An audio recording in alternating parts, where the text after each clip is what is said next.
Hey, what's going on, guys? I'm Nick Gray, and today we're doing a smartphone camera comparison with the brand new Vivo X300 Pro and comparing that to the iPhone 17 Pro with some side-by-side photo and video comparisons to see how they perform in everyday use. Let's take a look.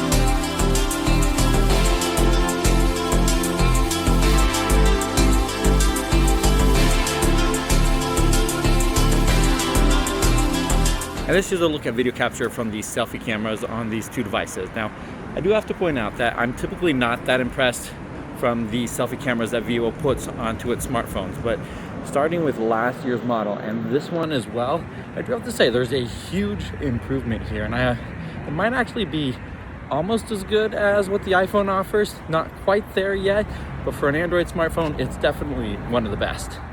And for video capture from these two devices, we're starting off with the ultra-wide cameras on the back of the phones.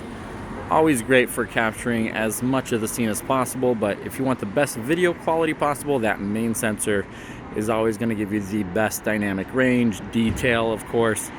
But then you have the zoom cameras, 3.5 on the Vivo, 4X on the iPhone.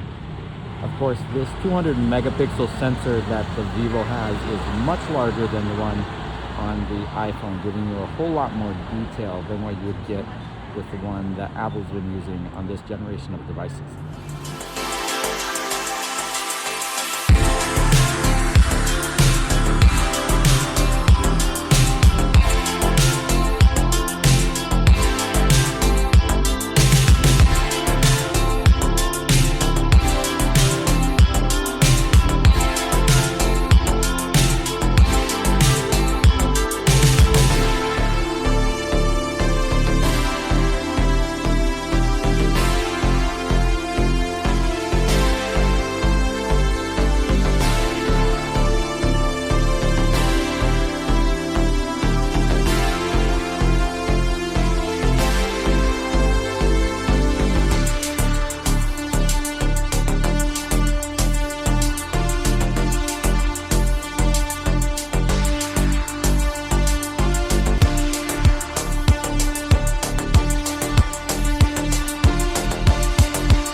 give you guys another look at video capture from the selfie cameras. This is actually one of my favorite places to go just because we have daylight here, but we're gonna step into this little alleyway here and show you the transition from light to dark to see how the selfie camera handles that going in right now.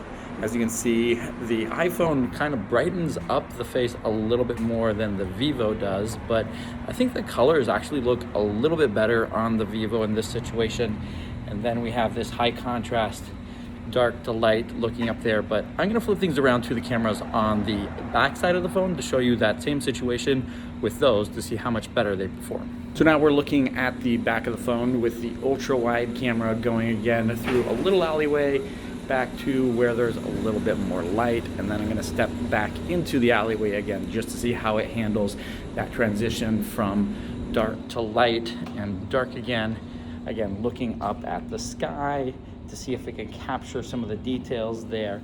But let's switch over to that main sensor now to see how much of a difference there is between the ultra wide and the main. Okay, so now we're finally at the main camera. Again, gonna look up at the sky there to see if we can see any of the blue sky or clouds that might be there.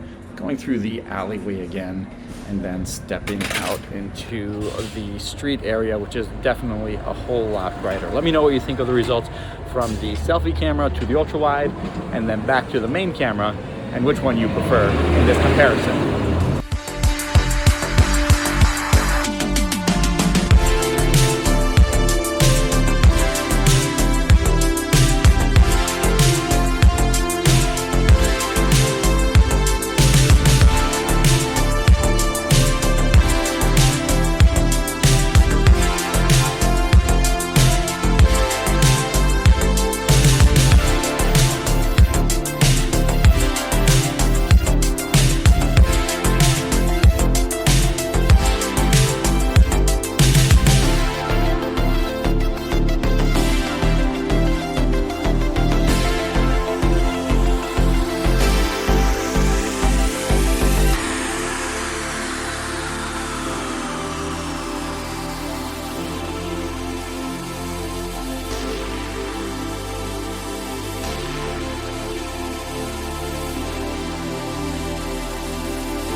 Well, now that it's dark out, it's time for some low light photos and videos with these two devices, starting off with the selfie cameras. Typically the worst camera on a smartphone for capturing video in low light conditions, but both of these seem to be doing fairly well compared to a lot of other devices. But I'm gonna flip things around to the main cameras on the back of the phone just to show you how much of a difference there is between the selfie cameras and the ones on the back. This first one here is the ultra wide camera, which does have that wider field of view, but the aperture isn't quite as... This first one here on the back of the phone is the ultra wide camera with a wider field of view, but it's usually not the best one for videos in these conditions just because the sensor is so much smaller and the lens isn't quite as good either. So let's switch over to the main sensor, which is going to be a whole lot better than this. And here we go, the main sensor on the back of the phone. This definitely should be a whole lot better than what we saw on that selfie camera and the ultra wide.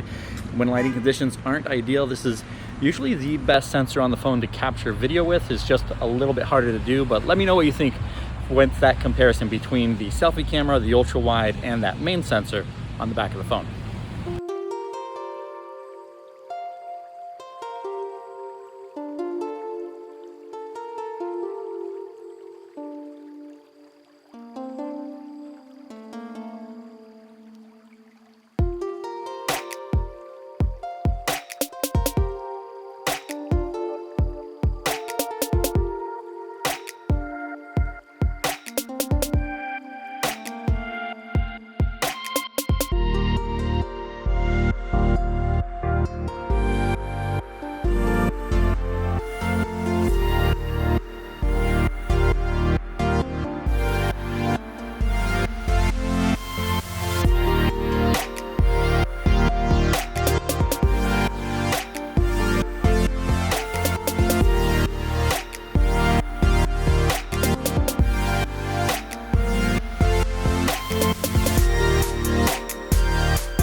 Taking another look at video capture from the rear cameras though, to show you the differences between these different sensors, starting off with the ultra wide, then moving into that main sensor.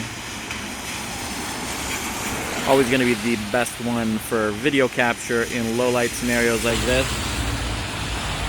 And then switching over to the zoom camera.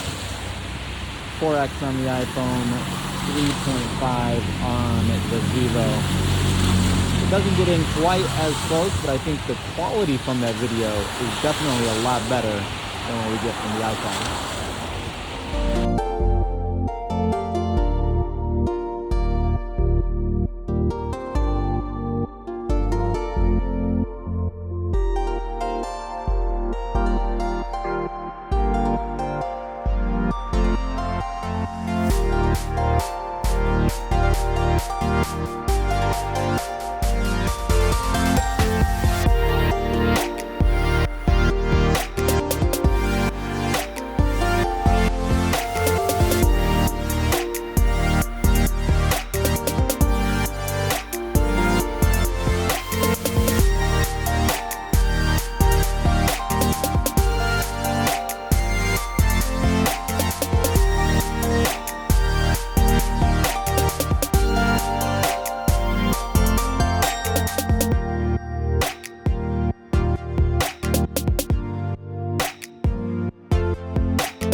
Well, now that I'm pretty much soaked, I think that's going to do it for the smartphone camera comparison between the iPhone 17 Pro and the Vivo X300 Pro. Let me know what you think of the results in the comments below and which device you would rather use on a day-to-day basis. Thank you guys so much for watching, and I'll catch you in the next one.